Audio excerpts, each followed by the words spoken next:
There are many a story I could tell you of my time spent with Colin, or as we all knew him, Mack.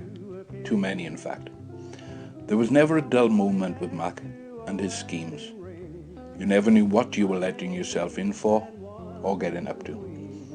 We played together in many bands over the years, and he refurbished my 1964 Fender Precision bass more than once. I'm sure there will be many stories of Mack and his musical career, but I'd like to tell you one story of the time we were playing with the country singer Ron Jones and Blackjack County.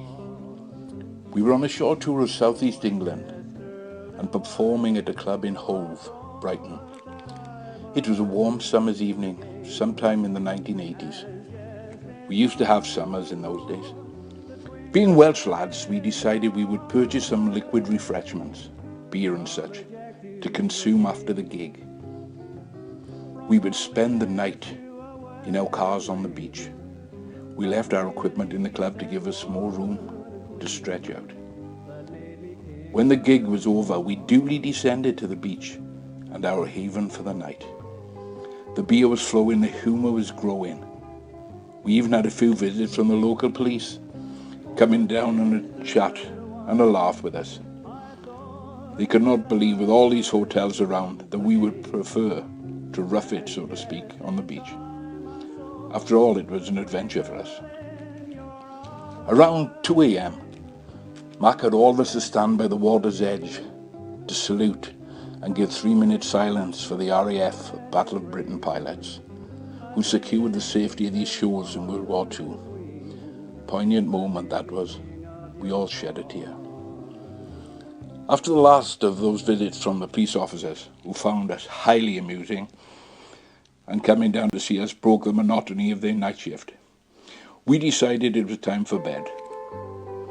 Mack and myself, the Ron the boys, in my Vauxhall Victor estate. We had the back bench seat folded flat, and we had plenty of room for our sleeping bags. We could really stretch out, not like in the Ford Escort of drummer John Price. He would share the cramped space with Ron Jones, both Merthyr boys. After some time had elapsed, I woke to find Mack wide awake.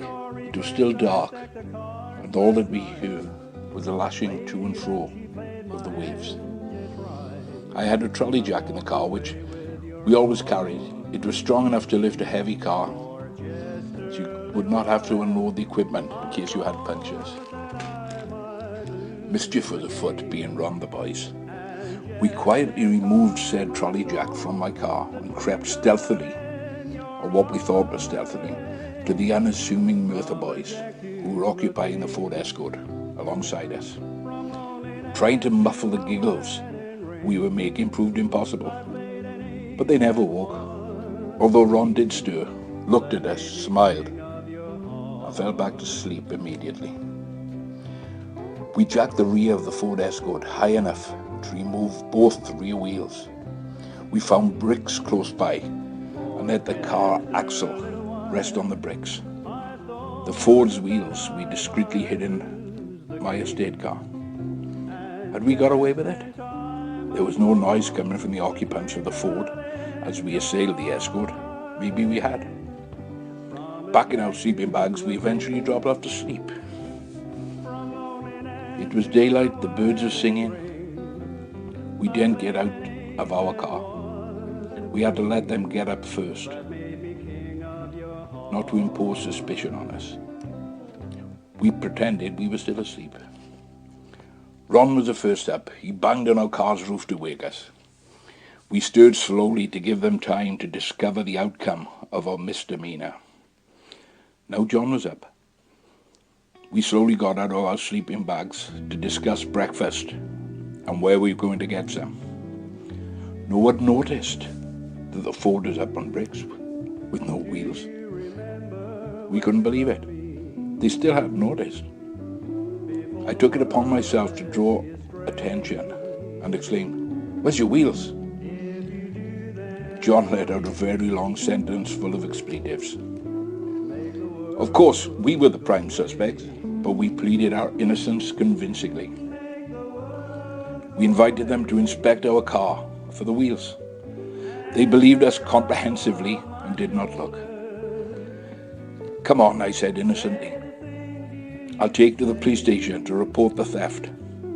"Don't be daft," John said. "The police knew we were on the beach all night, and us Welsh boys will be a laughing stock and subject of Brighton's police jokes for years to come. Sleeping in a car while someone pinches your wheels. We will never be able to set foot in England again." Eventually we owned up to the crime, and as John remarked, the Rhondda boys got one up on the Merthyr boys.